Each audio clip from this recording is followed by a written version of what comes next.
நீங்க யாருங்க? நான் ஃபாதர். ஓ அப்படியா? உங்களுக்கு எத்தனை பிள்ளைங்க? நான் ஃபாதர். கல்யாணம் பண்ணிக்க கூடாது. புரியலையே. கல்யாணம் பண்ணிக்கிட்டா தானே ஃபாதர் ஆக முடியும். சாமி, நீங்க யாரு? நானும் சாமியார், நீங்களும் சாமியார். சாமி யாருன்னு சொல்லி கொடுக்கறவங்க தானே சாமியார். முதல்ல நான் யாருன்னு உங்களுக்கு தெரியுமா? தெரியாது. உங்க சாமி யாருன்னு உங்க சாமியை அறியாதவங்களுக்கே சொல்லி கொடுத்த விவேகானந்தர் தான் நான். என்னோட ஞான தீபம் படிச்சிருக்கீங்களா? இல்லையே. தப்பி தவறி பைபிளை தவிர வேற எதையும் படிச்சிடாதீங்க. முக்தி அடைய வேண்டுமானால் இயேசுவை வணங்குங்கள். நீங்கள் கற்பனை செய்த எந்த கடவுளை விடவும் மிக உயர்ந்த நிலையில் இருப்பவர் இயேசு. ஞான தீபம் சுடர் 7 பக்கம் 270. எங்க பக்கத்து ஆத்துல ஒரு கிறிஸ்டியன், அவ ஆத்துல உங்க படத்தை ஃப்ரேம் போட்டு மாட்டி வச்சிருக்கா. கேட்டா இயேசு கிறிஸ்துவ குறித்து அவர் தான் பாடியிருக்காருன்னு சொல்ற. அந்த பாட்டச்சத்தை பாடி காமிக்கிறேடா. நோயாலே மடிந்திட்டான் புத்தன் கண்டீர், சிலுவையில் அறையுண்டு இயேசு செத்தான், அந்தனாம் சங்கராச்சாரியானும் மாண்டான், அதற்கடுத்து ராமானுஜனும் போனான், தீயதொரு கணையாலே கண்ணன் மாண்டான், பார்ப்போற்றும் ராமனுமே ஆற்றில் வீழ்ந்தான். ரொம்ப நன்னா பாடியிருக்கள். அத்தனையும் உண்மை. நான் இன்னொரு பாட்டும் எழுதியிருக்கேன், கேளுங்கோ. ஈசன் வந்து சிலுவையில் மாண்டான், எழுந்துயர்த்தன நாளொரு 3 நேசமா மரியா மகதலேனா நேரிலே இந்த செய்தியை கண்டாள். ஈசன் என்றால் கடவுள் என்று பொருள்.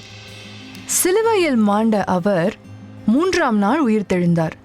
இதை அவருடைய சீஷி மகதலேனா மரியாள் நேரில் கண்டதாக எழுதியுள்ளேன். அவதாரமாக நினைக்கிற எல்லா தெய்வங்களும் இறந்து போய்விட்டன. ஆனால் இயேசு கிறிஸ்து மட்டுமே உயிர்த்தெழுந்தார் என்று எழுதியிருக்கிறேன். நானும் பைபிள் படிச்சிருக்கேன். உங்க பக்கத்தாத்து கிறிஸ்டியன் மாமா என்னோட படத்தை மாட்டி வச்சிருக்கிறதுல தப்பில்லை. அவர் அப்ரிஷியேட் பண்ணுங்க. என் படத்துக்கு கீழே இந்த பாட்டையே எழுதி வைக்க சொல்லுங்க. சாமி, நீங்க யாரு? நீங்க கிறிஸ்தவரா? பாஸ்டர். நீங்களே இப்படி கேட்கலாமா? இப்பதான் அந்த ஃபாதர் கிட்ட விவேகானந்தர் சொன்னாரு. அதே விவேகானந்தர் இதையும் சொல்லியிருக்காரு. இவ்வையகத்தில் மிக தூய கிறித்தவரை தாமஸ் எனும் சீடர் பிரச்சாரகர் இயேசுநாதரின் மறைவிற்கு 25 ஆண்டுகளுக்கு பின் இந்தியாவில் நிலைநாட்டினார். ஆங்கிலோ சாக்சன் இனத்தார் தம் உடல்களில் வண்ணம் பூசிக்கொண்டு குகைகளில் உறைந்து வந்த நாகரிகமற்ற மனிதர்களாய் இருந்து வந்த போது இந்தியாவில் இருந்த கிறித்தவர்கள் 30 லட்சம் பேர் ஆவர். இந்தியால நீங்க எங்கெல்லாம் ஊழியம் செஞ்சிருக்கீங்க? முதலில் வட இந்தியாவில் தக்ஷசீலத்திற்கு வந்தேன். கொண்டபோரஸ் மன்னனுக்கு ஹபான் என்பவரால் அடிமையாக விற்கப்பட்டேன். அவரது மாளிகையை தச்சனாக கட்டி முடித்தேன். அந்த மன்னரும் அவரது தம்பியும் இயேசுவை ஏற்றுக்கொண்ட பின்பு சேர நாட்டிற்கு வந்தேன். இங்குதான் 7 ஆலயங்களை கட்டியிருக்கிறேன். தமிழ்நாட்டில் கன்னியாகுமரியின் திருவிதாங்கோட்டில் ஒரு ஆலயம் கட்டி இன்றும் உலகத்தின் பழமையான கிறித்தவ கோயிலாக நிலைநாட்டப்பட்டுள்ளது. சென்னையில கூட நீங்க இருந்தீங்களாமே?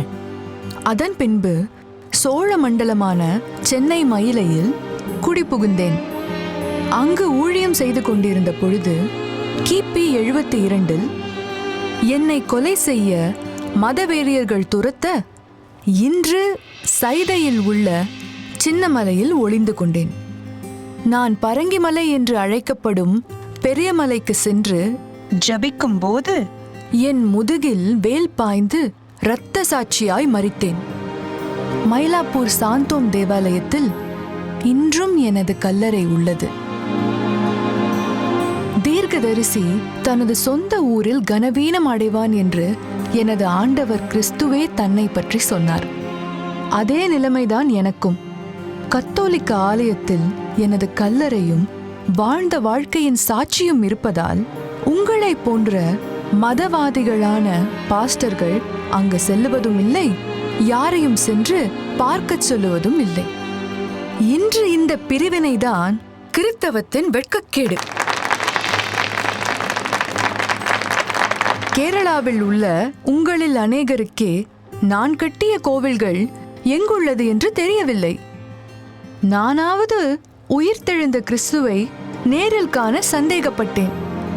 நீங்கள் கிறித்தவ வரலாற்றையே சந்தேகப்படுகிறீர்கள். திருந்துங்கள், மனம் மாறுங்கள், சத்தியத்தை எல்லாருக்கும் சொல்லுங்கள்.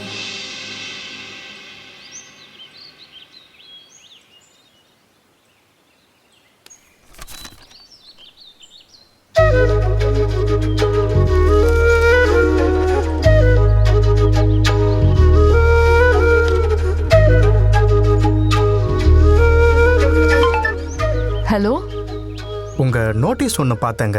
அதில் ஆலயம்னு ஒரு செய்தி படித்தேன். சொல்லுங்க. நீங்கள் சொல்லியிருக்கிற இந்த செய்தியில் எனக்கு சில டவுட்ஸ் இருக்குது. அதை பற்றி உங்ககிட்ட கொஞ்சம் பேசணும். நீங்கள் எங்கே வந்தா இருப்பீங்க? நீங்க எங்க இருக்கீங்கன்னு சொல்லுங்க, நானே வரேன். இல்லைங்க, நான் இருக்கிற இடத்துக்குலாம் நீங்கள் வரமாட்டீங்க. ஏன்? நீங்கள் கிறிஸ்டியன் தானே? ஆமா. நான் இப்போ சிவன் கோயிலில் இருக்கேன். நீங்கள் இங்கெல்லாம் வருவீங்களா? எந்த கோயில், எந்த இடம்னு சொல்லுங்க, நானே அங்க வரேன். அர்த்தநாரீஸ்வரர் கோயிலில் இருக்கேன். இன்னும் 15 மினிட்ஸ்ல நாங்க இருப்பேன்.